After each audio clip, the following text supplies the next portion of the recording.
Welcome to Harlow on Healthcare.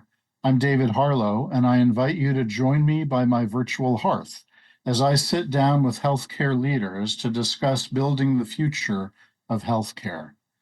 Today, my guest is Dr. John Blair, who is the CEO of MedAllies and has been since its inception in 2001.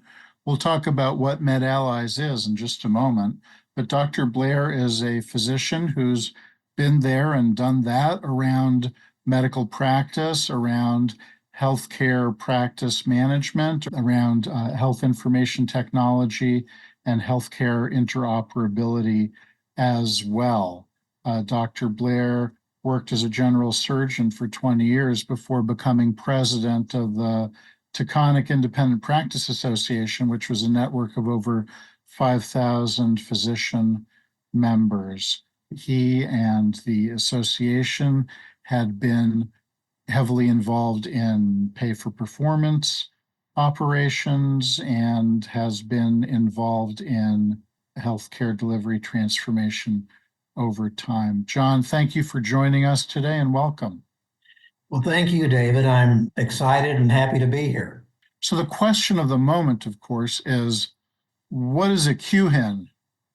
Okay, let's roll back a few years to the 21st Century Cures Act, which was legislation that the government put forth to try to improve the interoperability between different healthcare stakeholders. So certainly the providers, but also the hope was to move it beyond to payers, consumers, and public health and others.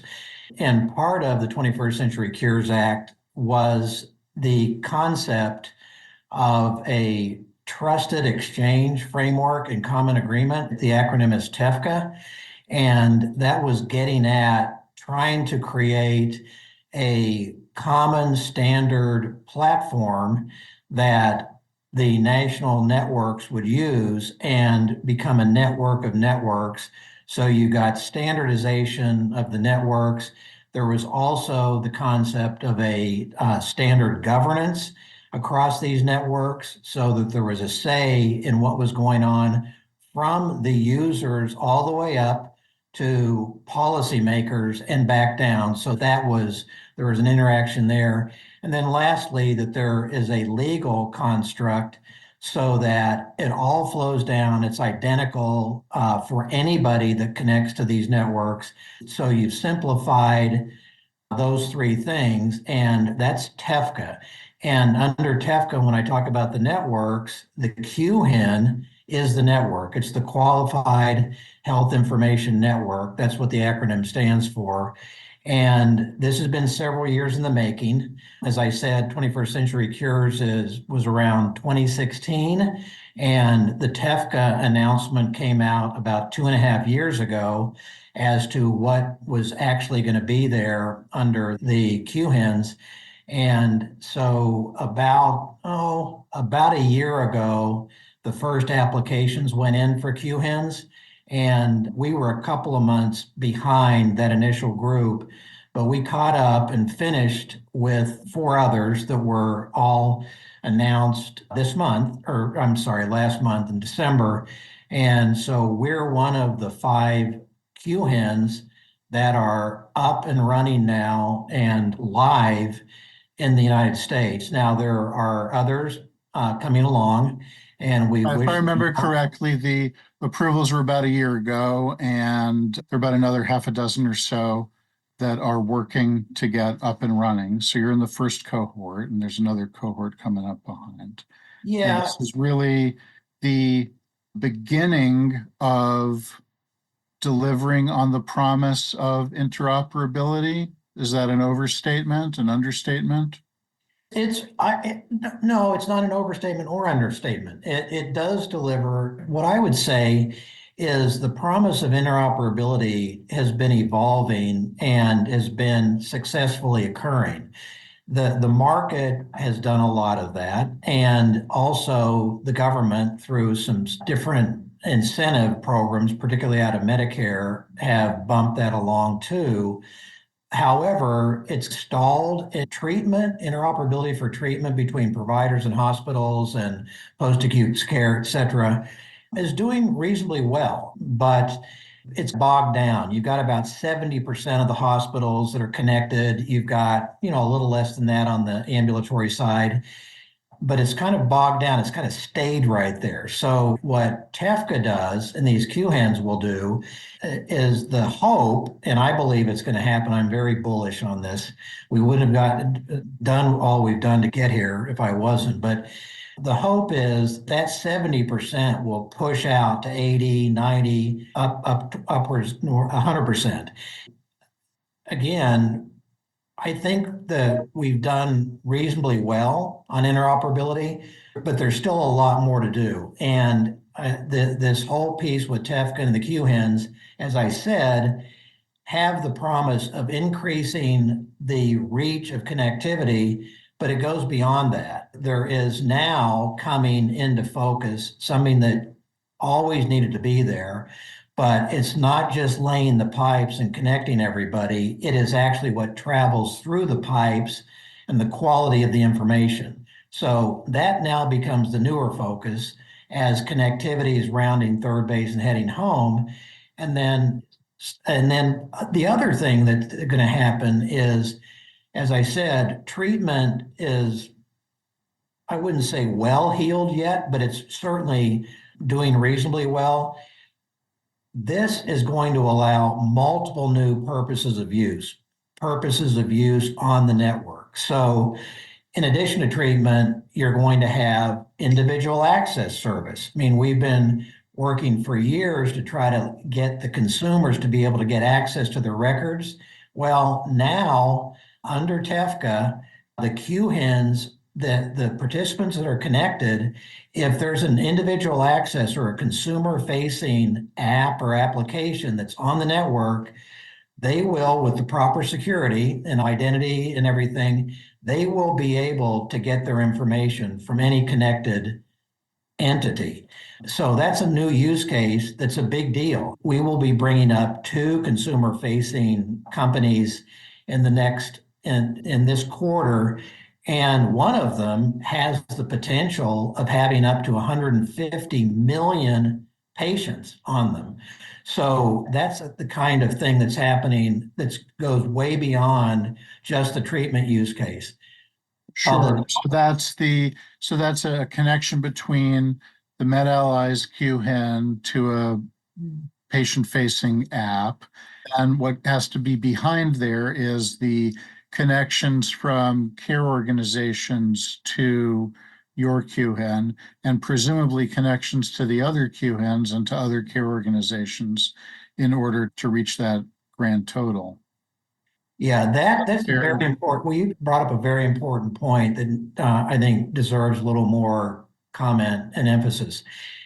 It's when you connect to a QHIN, whether it's us or Epic Nexus or eHealth Exchange, whatever, another QHIN, whether you connected to us or another QHIN, any connection gets to every single endpoint on that QHIN and every other QHIN.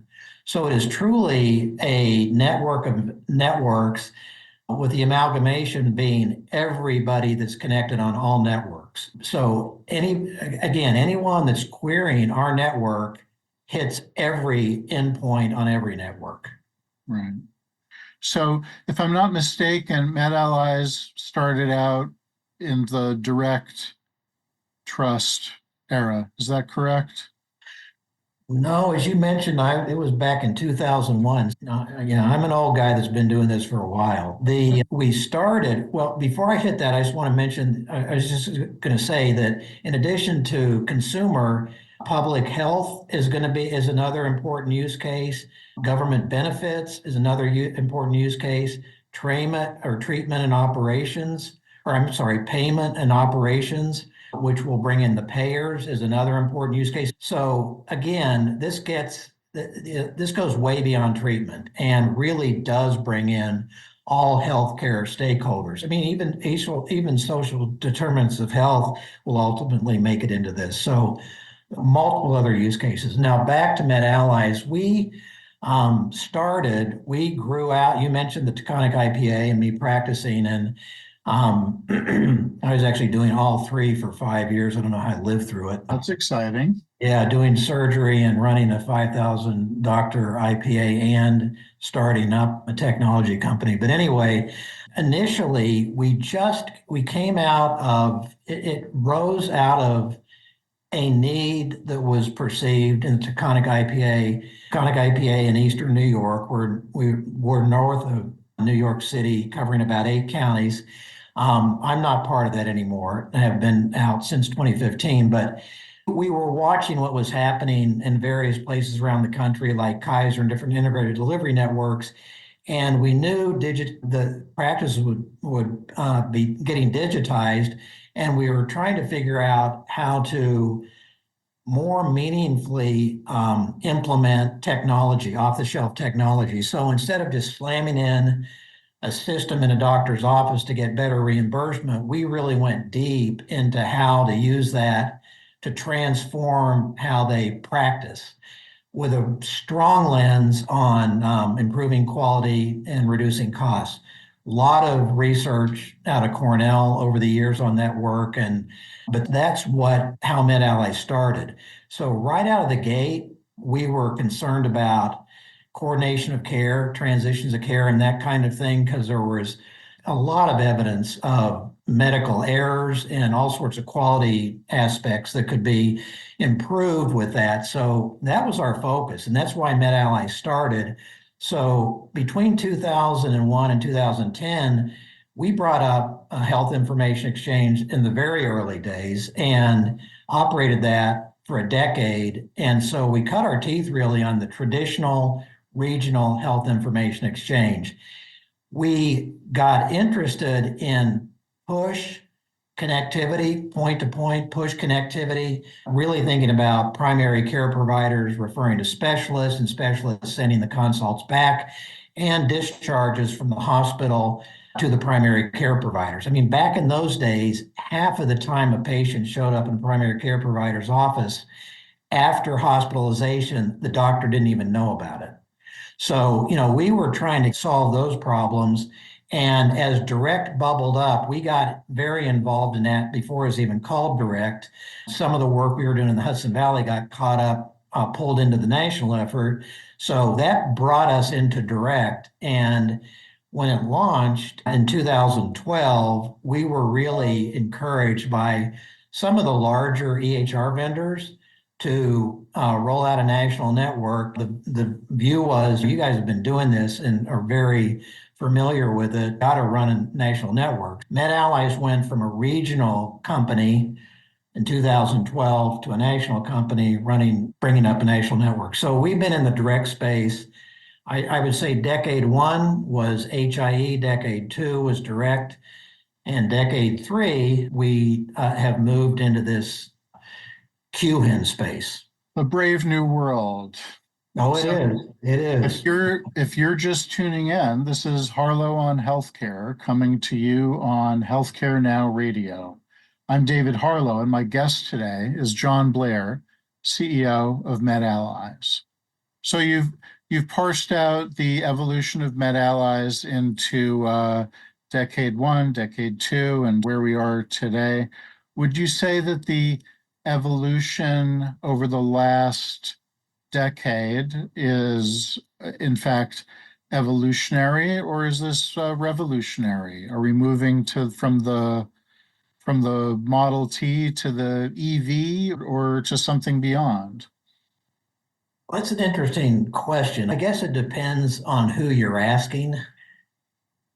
I'm going to stay away from rodeo analogies because I got hooked on that on another podcast and kidded me about being a cowboy. So, I mean, for me, there's times when I've thought it was slowly evolutionary, and there have been times that it's been revolutionary in each of those decades.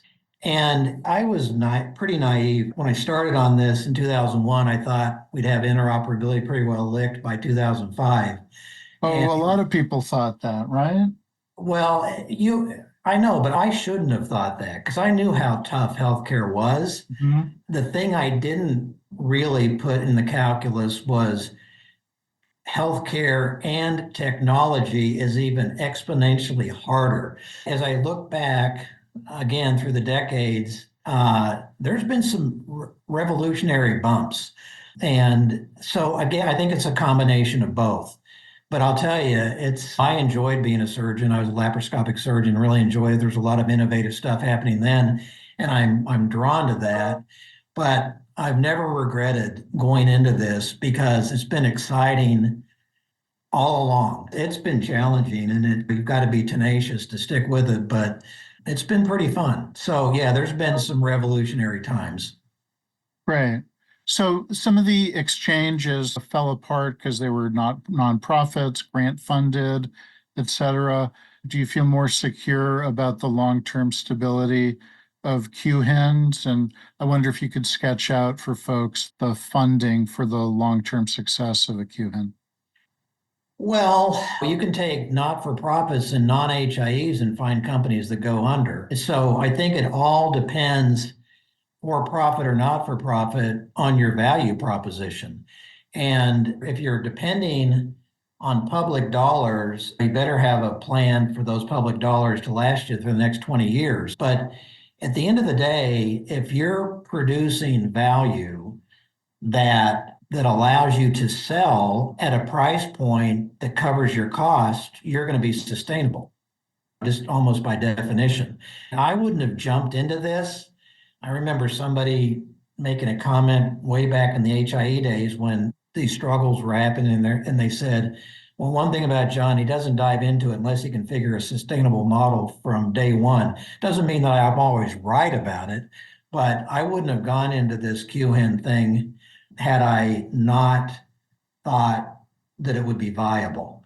It's turning out probably to be more expensive to build and operate one of these networks than I had thought about. When you start to get into the electronic master patient index, the EMPI, and some of the costs around that, when you're talking 150 million, 200 million patients or people in those indexes, and some of the volumes you're looking at on this, which were indirect, you talk about maybe a million a month.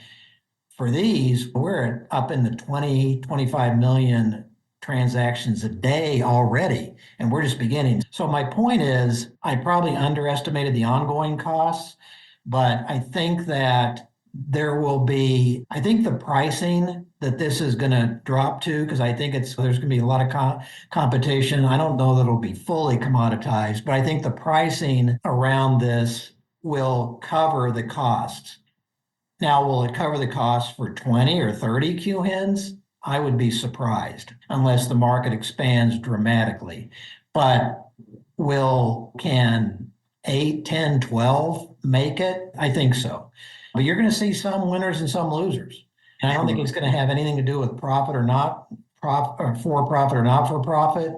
I think it's going to probably have a little bit to do with your business model and some other factors. But I do believe that TEFCA is going to survive, it's going to thrive, and I think QHINs will be here to stay.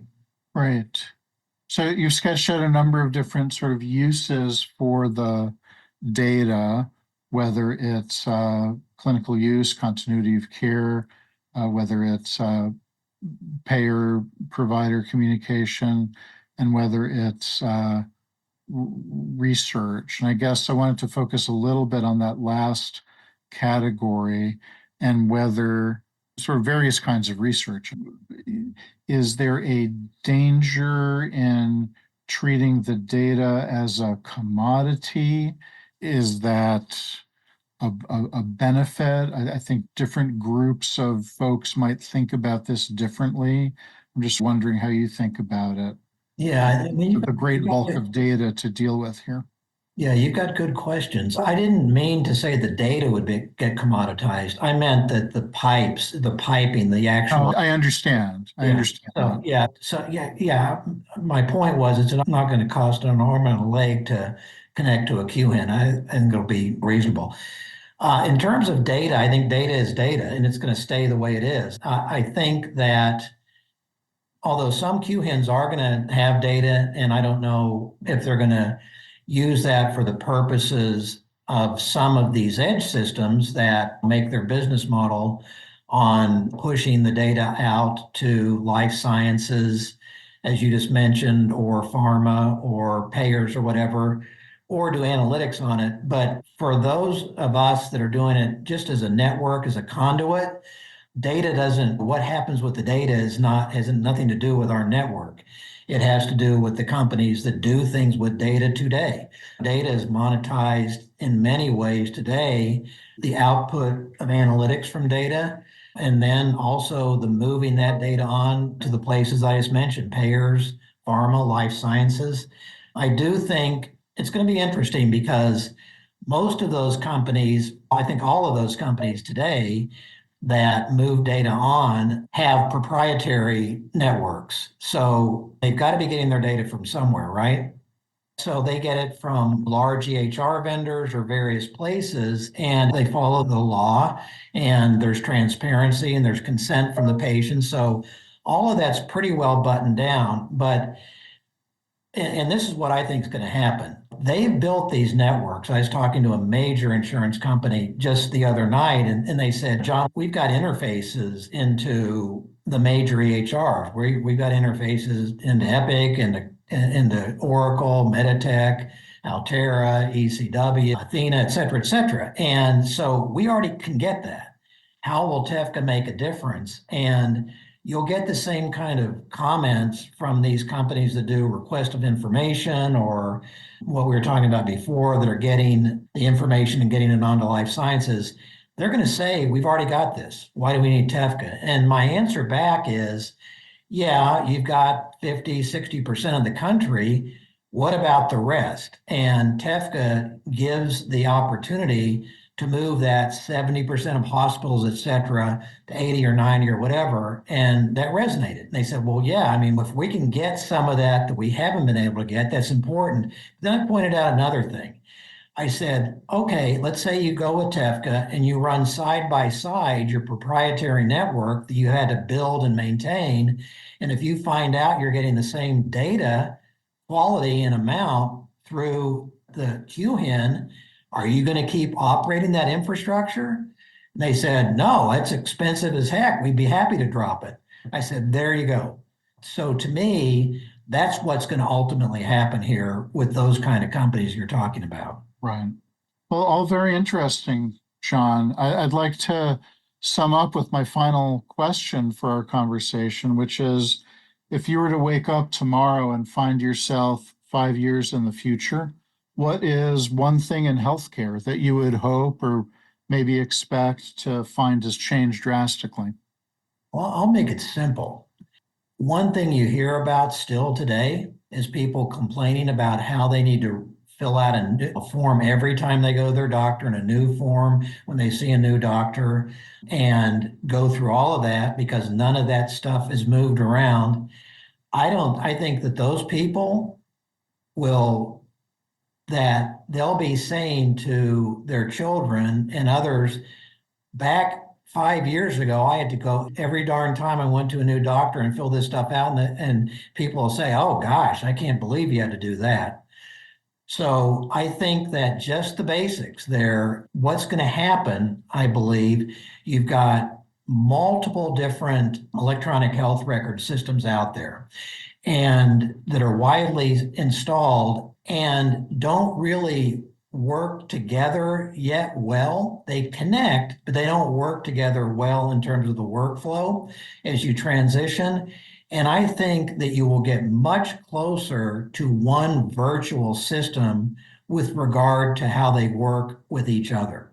I think you'll still have the competition, you'll still have the different EHRs, et cetera, but I think the coordination will make it in terms of workflow almost like one single system. Well, I look forward to that. Let's hope I'm right. I hope it's not going to take 40 years. I hope not. Well, thank you again, John. You have been listening to Harlow on Healthcare. Join us at healthcarenowradio.com, Let's continue the conversation on building the future of healthcare together at #HarlowOnHC. I'm David Harlow, keeping the fire going and holding a seat open for you. Until next time.